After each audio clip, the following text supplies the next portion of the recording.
North Carolina has an incredibly deep history in aviation, and certainly a big piece of that is the Wright brothers.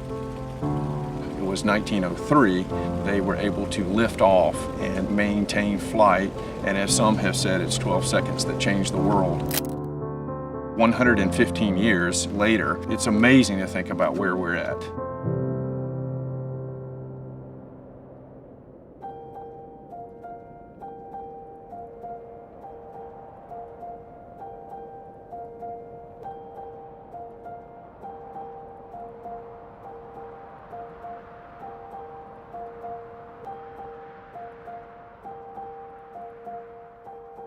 In 2013, our legislature started focusing on how we could integrate drones into the state. And they needed a group to really spearhead that integration. The natural place for it to fall was in the Department of Transportation. Education and training are a key focus for Division of Aviation, and that is where we partnered with NC Public Safety Drone Academy. We offer a host of large scenario-based classes, so we'll actually take firemen, law enforcement, search and rescue, and put them in real-life scenarios. Everything on the truck exists in order to save a life and help somebody on their worst day. We've been flying drones at the Wake Forest Fire Department for about 4 years.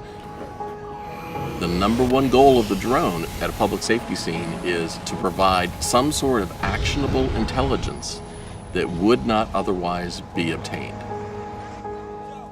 We got involved a few years ago to integrate drones into what we do with the Highway Patrol, which is collision reconstruction. The traditional methods would have been tape, wheel measurement devices, lasers or LiDAR scanners.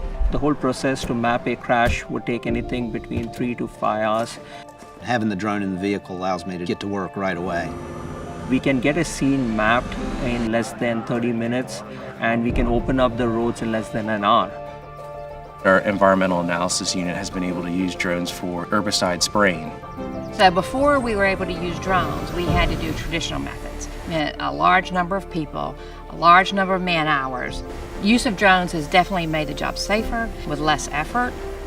Another use that the environmental analysis unit is able to use drones for is assessing wetlands or other sensitive areas around construction projects. We're monitoring subaquatic vegetation to make sure that we're not doing any damage to it. Before we had drones, our environmental unit would monitor these areas by hand, which is very tedious and it was a long process. So we said, well, you know, why don't we put drones in the hands of our environmental unit, let them take them out and launch them off boats and collect this data. We embarked on a project to see how drones could be incorporated into airport inspections. They're looking at the pavement, lighting, obstructions like trees or anything off the ends of the runway in the approaches. It's more efficient, it's more effective. After aviation, the second most largely used mode of transportation is rail.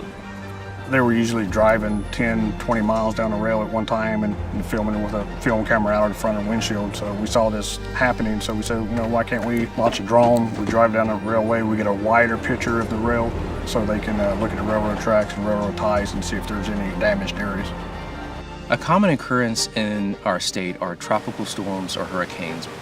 Usually one of the big problems with hurricanes in North Carolina is the amount of flooding that we get. We're able to use drones to help with rapid assessment of damage to our infrastructure. We're always looking for how to leverage newer technologies and newer tools to help get things done faster, cheaper, safer. And I know how hard we've worked to push the envelope and leverage and show what these things can do.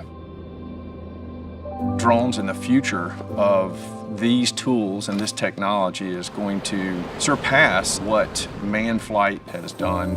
In fact, sometimes when you stop and think, 115 years later, from 1903 and the very beginnings, it's remarkable to think about how aviation has evolved.